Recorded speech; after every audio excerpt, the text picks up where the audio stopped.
U ndihmua në mënyrë të mrekullueshme derisa u bë i fuqishëm, por pasi u bë i fuqishëm, zemra e tij u bë krenare aq sa u korruptua. Pati një pikë these në jetën e Uziahut. Perëndia i dha sukses, Perëndia i dha ndikim, Perëndia i dha pushtet, Perëndia i dha famë. E po, kur u çua në këmbë në kanoe? Nuk e dinit që Uziahu kishte një kanoe, apo jo? Jo, unë vetë nuk jam i zotin në lundrimin me kanoe, por gjithmonë më pëlqen si duken. Njerëzit që dinë si të lundrojnë me kanoe, e bëjnë të duket si shumë e lehtë. Megjithatë, kur hipni në një kanoe, nëse nuk e dini me të vërtetë se çfarë po bëni, është shumë e lehtë që ta përmbysni kanoen. Nëse nuk jeni një mjeshtër kanoesh, atëherë nuk e dini se në cilën pikë përmbyset ajo. Në fakt, do të duheshin disa makineri shumë speciale dhe programe kompjuterike për të analizuar pikën ku rrotullohet boshti dhe ku ndodh përmbysja. Sepse ky është një çast shumë specifik. Në një çast je i thatë dhe çastin tjetër je qull. Ti thua, si ndodhi kjo vallë? E po, në një farë mënyre, Uziahu vendos që mund të çohet në këmbë në kanoen e jetës, e cila po lundronte në detin e ndikimit të tij. Vendos që ai është në gjendje të bëjë gjëra të cilat njerëzit e tjerë nuk munden. Në fund të fundit, ai është i suksesshëm, ai është i pushtetshëm, ai është i famshëm. Shikoni gjithë ato gjëra që ka bërë ai. Hey.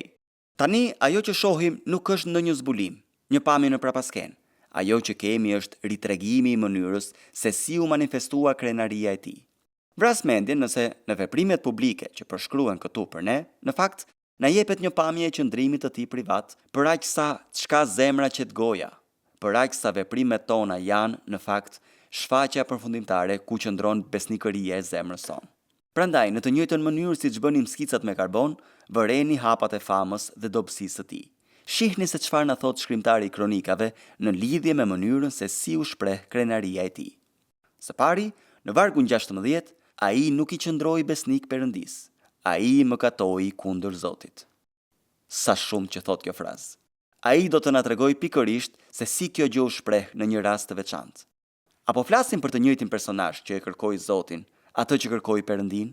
A është ky i njëjti djalosh që ndoqi udhëzimet dhe mësimin e Zakarias? Ai që ishte aq i interesuar që të sigurohej se po bënte gjithçka që ishte e drejtë në sytë e Zotit? Po, i njëjti është. Ai nuk i qëndroi besnik Zotit, Perëndisë së tij, duke hyrë në tempullin e Zotit për të djegur temjan. Perëndia kishte dhënë udhëzime tepër specifike se kush duhej ta bënte këtë gjë, kur duhej ta bënin dhe si duhej ta bënin. Edhe pse ai kishte dhënë sukses mbretit, edhe pse Uziahu kishte të drejta si mbret, ai nuk i kishte të drejtat e priftit. Prandaj, ajo që ai vendosi të bënte, ishte që mori për vete një të drejtë që nuk i takonte. Duke e bërë këtë gjë, në vargun 17, ai u ballafaqua nga Azaria me 80 priftërinj të Zotit, njerëz të rima. Ata janë priftërinj të rima, atyre mund të prite koka për këtë gjë. Ata e ballafaquan mbretin dhe i thanë, nuk të takon ty, o Uziah, ti ofrosh temjan Zotit, por priftërinjve, bijve të Aaronit.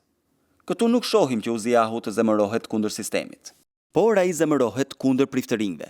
Vargu 19 thot, Uziahu që kishte në dorë një temjanic për të ofruar temjanin, u zemërua. Kështu tërbimi i tij i grumbulluar shpërtheu dhe ai po u hakërrohej priftërinjve. Mendoni pak me mua. Bëni më të mirën dhe do të përpiqemi të arrijmë në një përfundim të mençur. Mendoj se arsyeja pse nënvizova këtë varg kur isha 20 vjeç, ishte si për ta shënuar për të ardhmen. Kur je 20 vjeç, nuk mund ta imagjinosh dot të jesh më shumë se 20 vjeç. 30 është larg. Në të 40-at je plak dhe të 50-at janë të pak konceptueshme. Megjithatë, personi që jemi tani në të 50-at është kryesisht rezultati i përmbledhur i gjithë asaj që kemi parë nga favori i Perëndis dhe i vendimeve që kemi marrë nën udhëzimet e Perëndis. Suksesi në një garë 10.000 metrëshi me 14 rrotullime nuk është garanci për fitoren dhe as që do ta përfundojmë mirë. Unë kam qenë në një kërkim.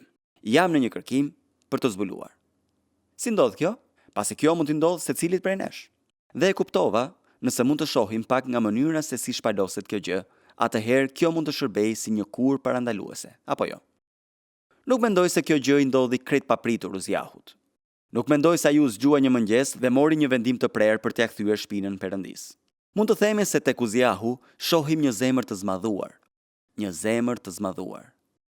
Ai pati një infarkt frymëror. Në versionin e autorizuar, Mendoj se fjala që përdoret për krenarinë është zemra e tij u ngrefos, u bë krenare. E thënë ndryshe, ai u mburr me veten. Ai nisi të merrte për vete atë që nuk i takonte. Kështu, zemra e tij u zmadhua për të mos e pranuar Perëndin në fronin e saj. Mirë po, zemra e tij u fry si rezultat i përqendrimit te vetja. Me sa duket, këtë e dalloi si një përgjërim të veçantë, por nuk është se shkon kundër ndonjë gjëje, apo jo.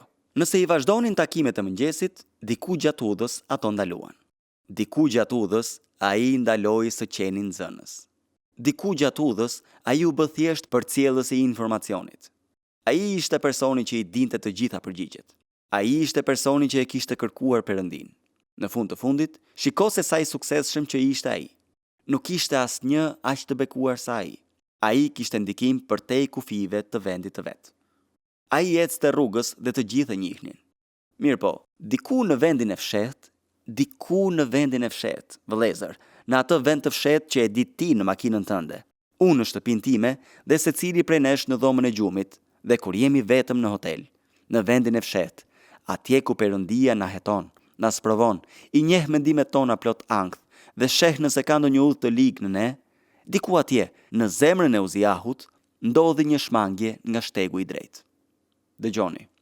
Kjo është një sfidë e fuqishme për ne që kemi përgjegjësinë ta marrim Biblën në duar çdo javë, apo jo? Bashkë me këtë privilegj vjen një përgjegjësi e mahnitshme. A jeni ende duke mësuar?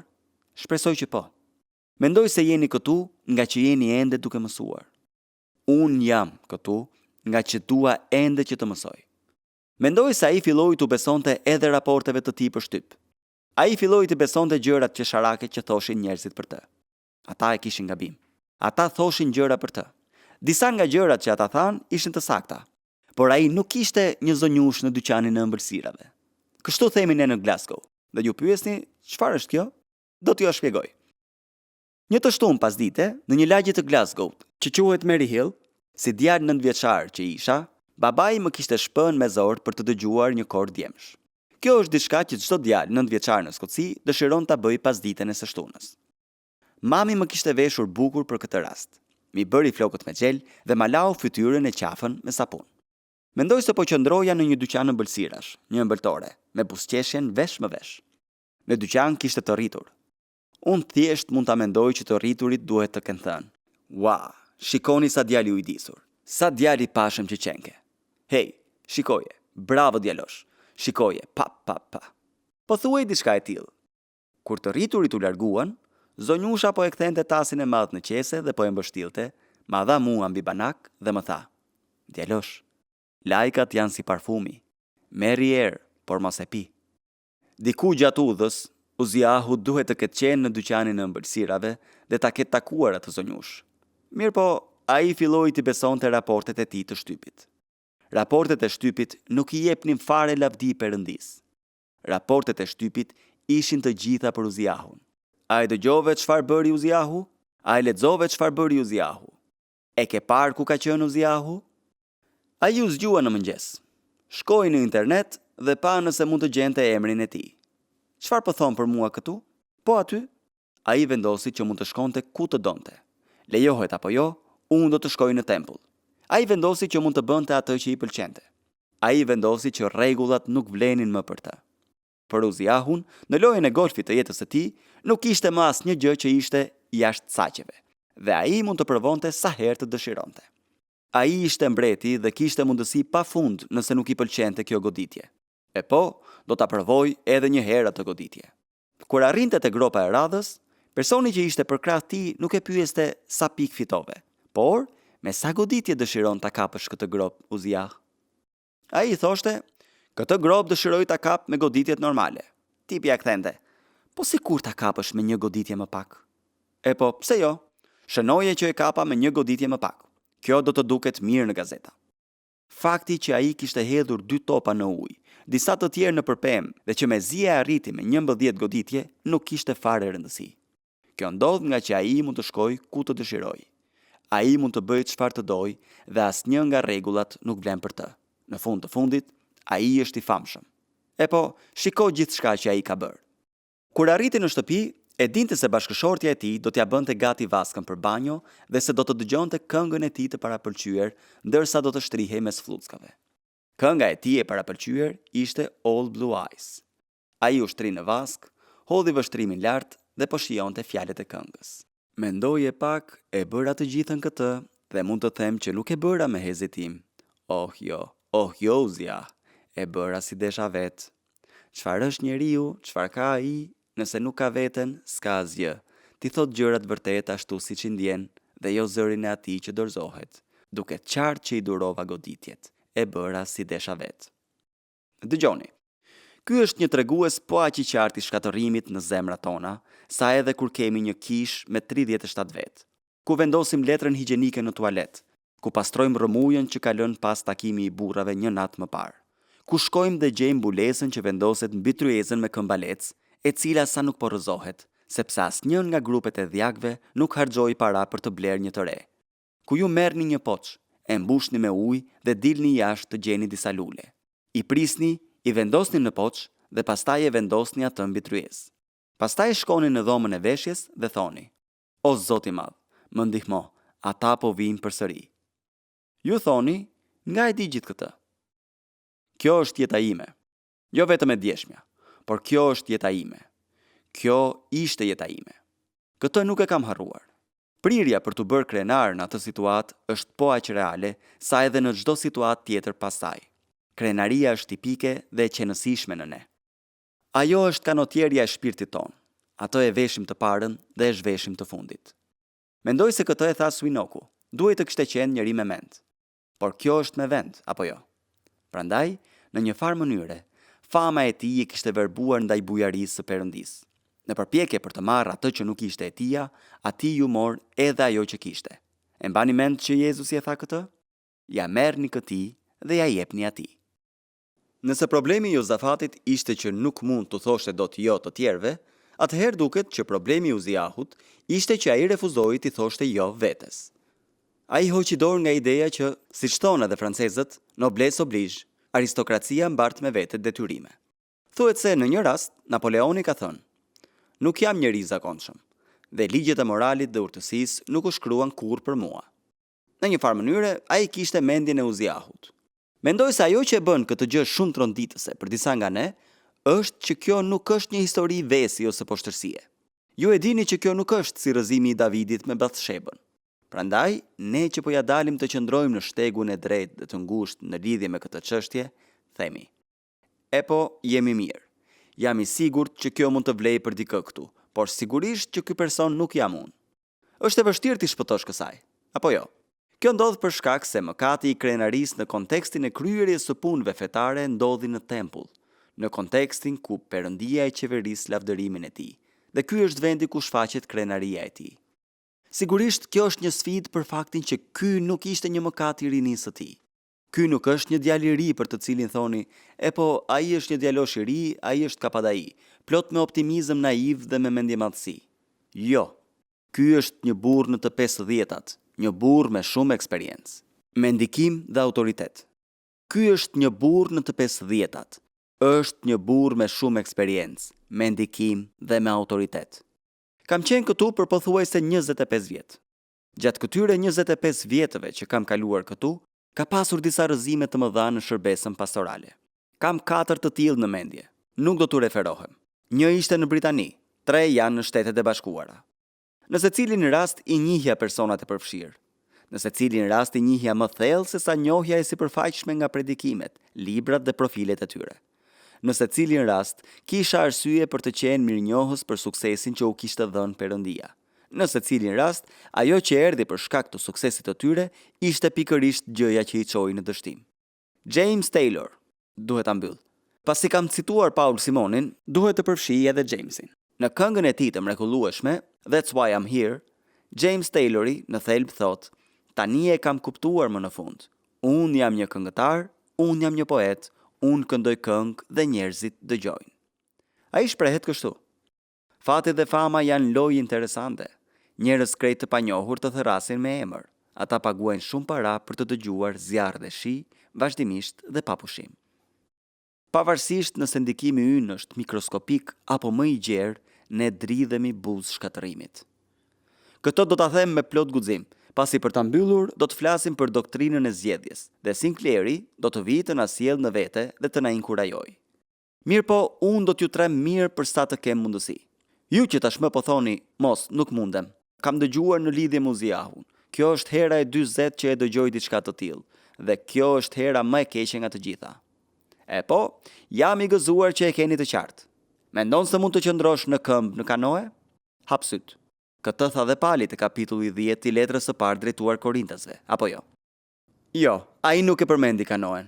Ama ai tha: "Prandaj ai që mendon se qëndron, le të shohë që të mos bjerë." Për çfarë kemi nevojë? Çfarë na nevojitet? E po, nuk kemi nevojë për njerëz për rreth nesh që të na bëjnë lajka. Njeriu që i bën lajka të afërmit të vet, shtrin një rrjet mbi hapat e tij. Për çfarë kemi nevojë? E para, ke nevojë për një grua. Ju që nuk jeni të martuar, ejani më takoni më pas dhe do të përpiqem t'ju lidh me dikë, sepse nuk mund të vazhdoni. Nuk është mirë që të vazhdoni si të pamartuar në shërbesën pastorale, për të mos folur për arsyet e tjera. Ti ke nevojë për një grua që të mbajë të përulur. Nëse ke një grua mendje lehtë, e cila mendon se ti je predikuesi më i mirë në Amerikë, atëherë nuk e shpres. Më lër mua të flas me të. Do t'ja tregoj unë se cila është e vërteta. Ne pra kemi nevojë për një bashkëshorte. E dyta, keni nevojë për fëmijë. Në provaninë e Perëndis, ju keni nevojë për fëmijë. Ju po mendoni, "Ua, ti paske me të vërtetë ide intelektuale madhështore, apo jo?" Ju keni nevojë për fëmijë. Keni nevojë për fëmijë që ju duan.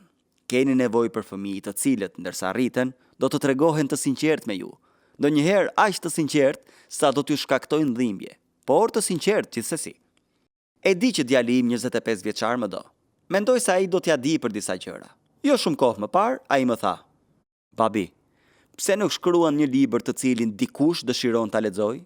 Kur dëgjoj që Universiteti i Cedarvillit më nderoi shumë vitin e kaluar, në kujtim të Dr. Dixonit, më dhanë një doktoraturë nderi dhe djalit i kishte vajtur lajmi.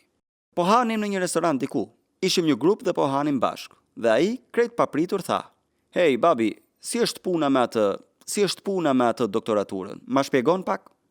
Unë i thash: "E po birë, nuk është se është një doktoraturë nga Universiteti i Princetonit, apo jo?" Ai ma ktheu: "Shumë mirë, babi. Vazhdo të mendosh kështu. Kjo është shumë e rëndësishme." Ne kemi nevojë për pleq kishe, të cilët kanë guximin e atyre 80 priftërinjve. Guximi i 80 priftërinjve.